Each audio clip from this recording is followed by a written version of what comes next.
ऐसे ही बता दिया आपको आउटलाइन। बहुत ये हो गया, बहुत, बीच, बुरा, बीमारी, चारों शब्दों का ये सब चीज हो गया। परिश्रम कैसे लिखना है, पा व्यंजन तीसरे स्थान पर, रा का आंकड़ा, परिश्रम है। इसको और सरल करके बता दूं मैं आपको, ऐसे लिखते हैं परिश्रम, बस इतना लिखते हैं। से कार्य किया है, यहाँ पे या का आंकड़ा लगाने की आपको जरूरत नहीं है कार्य में, ठीक है।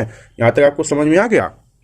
चलिए, इसके लिए ये आपका इसके लिए हो गया। मैं, मुझे ये होता है, आप इसका प्रैक्टिस करते होगे, मैं ये करते होगे, मुझे ये करते होगे। इसको ना करके माँ व्यंजन पहले स्थान पर, आधा बनाना, ठीक है, आधे से भी आधा बनाना बिल्कुल छोटा, ठीक है। मैं, मुझे ये पढ़ा जाएगा, और इसको दूसरे स्थान पर हम, हमें पढ़ा जाएगा, ठीक है। जितना हम आपको बता दे रहे इतना कर लोगे, आपकी गति में बहुत फर्क पड़ेगा, है ना। उनको तय और उनके, आप बिंदी लगा देंगे उनके में। सहायक और सहयोग का शब्द चिन्ह होता पहले स्थान पर, ये सह का हुक लगा देते हैं। सह का आंकड़ा, जो हा का आंकड़ा होता है वो प्रारंभ में स्वा भी पढ़ा जाता है और सह भी पढ़ा जाता है। प्रारंभ में उपसर्ग के स्वरूप में ये भी अगर आ रहे हैं, हा तो व्यंजन होता है, बाकी स्व और सह उपसर्ग के रूप में अगर आ रहे हैं तो ये हा का आंकड़ा से ही पढ़ा जाता है। ये हमने बेसिक कोर्स में कंप्लीट कराया हुआ है, ठीक है। सहयोगियों, बहुवचन की बिंदी लगा दिया, को का सब चिन्ह हो गया। अब धन्य आपको अभी हमने बताया होगा, नहीं बताया तो समझ लीजिए। ये देखिए, धा व्यंजन में ना का आंकड़ा, ये धन लिखा गया। अब ये चार शब्दों का शब्द चिन्ह बनता है, धन, धान, धन्य और अध्ययन, चार शब्दों का। तो धन्य इसी में आ गया, तो धन्य लिखा, और बाद के लिए बाद से काट दिया, बात, बात, बाधा, आबादी, बात, बाद, बाधा, आबादी, ये चार शब्दों का। इन चारों शब्दों का एक सब चिन्ह है बाव्यंजन, ये आधा पहले स्थान पर। तो ये शब्द होता है। अब इसमें वाद जोड़ना है तो हम वाद नहीं, इसको काटेंगे बाद से, धन्यवाद। अब जब धन्यवाद के बाद देता आ जाता है तो देता का चिन्ह दूसरे स्थान पर होता है। और हूं के लिए अभी हमने आपको नियम बताया था, उन्होंने, कहा कि, तो बताया था कि हूं, हुआ, कहा, ये तीन शब्द जब चार शब्द आ रहे हो तो उसे हा के आंकड़े से इनको पढ़ना होता है, सब चिन्ह नहीं बनाना होता है, ठीक है। तो जैसे धन्यवाद देते हुए का, देते हुए, देता हूं या देते हुए आ जाए तो ऐसे लिखना है। देखो फिर से देख लो, ये मैंने फुटकर फुटकर लिख के बता दिया। अब आपको एक साथ कैसे लिखना है, धन्यवाद दे, धन्यवाद ये लिखा, धन्यवाद देते हुए, या इसको ऐसे काट देना, धन्यवाद देते हुए, ठीक है। ऐसे साथ ही साथ, ये आपको एक साथ लिखना है, ये साथ ही साथ, और साथ साथ ये हो गया, बीच में सा है, ये बीच में हा है, ये साथ ही साथ है, ये साथ साथ है। आप चाहो तो ऐसे भी लिख सकते हो, ठीक है, डबल करके। इस प्रतिवेदन, ये आप या आपकी कॉपी में नहीं बनेगा, ये ध्यान रखना। ये मैं समझाने के लिए जहां जहां या लगा रहा हूं, ये मैं आपको कॉपी में नहीं बनना चाहिए, ठीक है। ये सिर्फ आप यहीं पे डिसाइड कर लेना कि आपको ये प्रैक्टिस करना है कि ये करना है। जहां जहां या लगाया, ये करना है कि ये करना है, ठीक है। जहां भी हमने या लगाया आपको खुद से डिसाइड कर लेना, कॉपी में उसी की प्रैक्टिस करना। आप अपनी कॉपी में अगर या लगाओगे तो कंफ्यूज रहोगे, ठीक है। प्रतिवेदन के संबंध में, अब ये देखो प्रतिवेदन आपको पहले बता चुके हैं, प्रतिवेदन।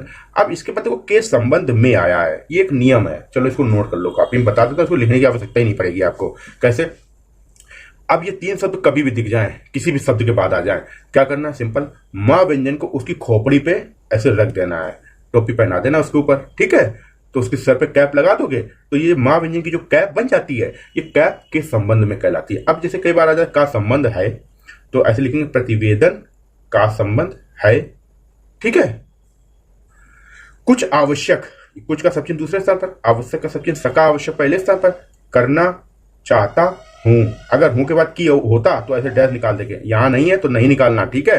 पहला का सब चिन्ह आपने पा व्यंजन दूसरे स्थान पर पढ़ा होगा, लेकिन हम आपको बता रहे हैं पहले का सब चिन्ह ये नोट करना, ठीक है। ला व्यंजन में एक ही मात्रा लगा के पहले, पहला, पहली, इन तीनों का सब चिन्ह ये हो जाएगा, ठीक है। पहलू का चिन्ह ये हो जाएगा, ऊ की मात्रा। क्यों करा रहे हैं, अगर आप हमारे साथ रेगुलर तैयारी कर रहे होगे या हमारी आउटलाइन देख रहे होगे तो आपको समझ में आ जाएगा कितने सारे वाक्यांश बनते हैं इससे, ठीक है। अभी अभी अभी समझ में आ जाएगा। पहली बात तो या है कि, बस हो गया, समझ गए, समझे क्यों कराया मैंने। अब इतने शब्द एक साथ लिख गए, 1 2 3 4 5 6, स्पीड कैसे नहीं बढ़ेगी, बताओ कैसे नहीं बढ़ेगी स्पीड। और ऐसा भी नहीं कि आप पढ़ नहीं पाओगे, भैया जब हम मुंह से बता रहे हैं कि पहले बात तो या है कि, अब बताओ इसमें क्या नहीं पढ़ पाओगे आप, क्या नहीं पढ़ पाओगे। आराम से पढ़ लोगे, 2-3 दिन प्रैक्टिस करोगे आराम से, डिक्टेशन जब 10 बार लिख के 15 बार लिख के पढ़ोगे ना, और 50 बार पढ़ोगे लिख के, जब ये बार बार आएगा ना तो रट जाएगा आपको, ठीक है। इस प्रतिवेदन को देखना, अभी बताया था, देखने से, ना की दिशा में सा। कोई भी आउटलाइन ऐसी नहीं है जिसमें आपको लगे, आपको पहली बार हो सकता क्लास देख रहे हो, कई लोगों को तो ऐसा लग रहा होगा कि हम नहीं पढ़ पाएंगे, पहली बार देख रहे हो इसलिए लग रहा होगा। लेकिन अगर यकीन मानो, अगर आप पूरे मन से इन वीडियो को समझ के आउटलाइन को प्रैक्टिस में ले आओगे 2 महीने में भैया, 2 महीने में आपकी स्पीड 40 से 60 शब्द प्रति मिनट बढ़ जाएगी। अगर 60 लिख रहे हो तो 120 हो जाएगी। समझ, सिर्फ शब्द चिन्ह बदलने से ही 20 से 30-40 वर्ड पर मिनट का फर्क पड़ जाएगा। और अगर आपने थोड़ा ध्यान से तन्मयता से प्रैक्टिस कर लिया और वाक्यांशों की, तो 120 के ऊपर 40 तक पहुंचा दोगे। सब कुछ प्रैक्टिस पे आपकी डिपेंड करता है, आप कितना मतलब फोकस्ड हो, अपना जुनून कितना है तुम्हारे अंदर स्टेनो लिखने का। बोझल मन से अगर लिखोगे तो स्टेनो कभी नहीं आएगी। बोझल मन से जितने लोग स्टेनो में सफल नहीं हो पाते, वो बोझिल मन से लिखते हैं। स्टेनो के काम समझ के करते हैं। ये जैसे एक अदर सब्जेक्ट होते हैं ना, कि अदर सब्जेक्ट में जैसे प्रैक्टिस की जा रही है, वैसे ही स्टेनो में भी प्रैक्टिस कर ले, लाओ 2 घंटे बैठ के और एक काम खत्म कर ले, 2 घंटा लिख ले। मन नहीं होता है, जबरदस्ती करते हैं, देखा है बहुत से लोग, इसलिए बता रहा हूँ। ठीक है, तो अगर बोझिल मन से करोगे तो सफलता नहीं मिलेगी स्टेनो में, और मन से करोगे तो भैया नौकरियों की लाइन लग जाएगी। और स्टेनोग्राफर की नौकरी क्या नौकरी होती है, समझ लो, एक तरीके का ये समझ लो राजा नौकरी है।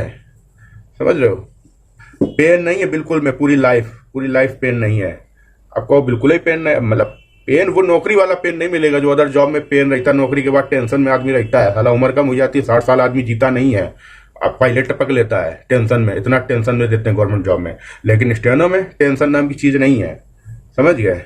ऐसा प्रतीत होता है कि, तो ये ऐसा हो गया, ये प्रतीत होता है कि।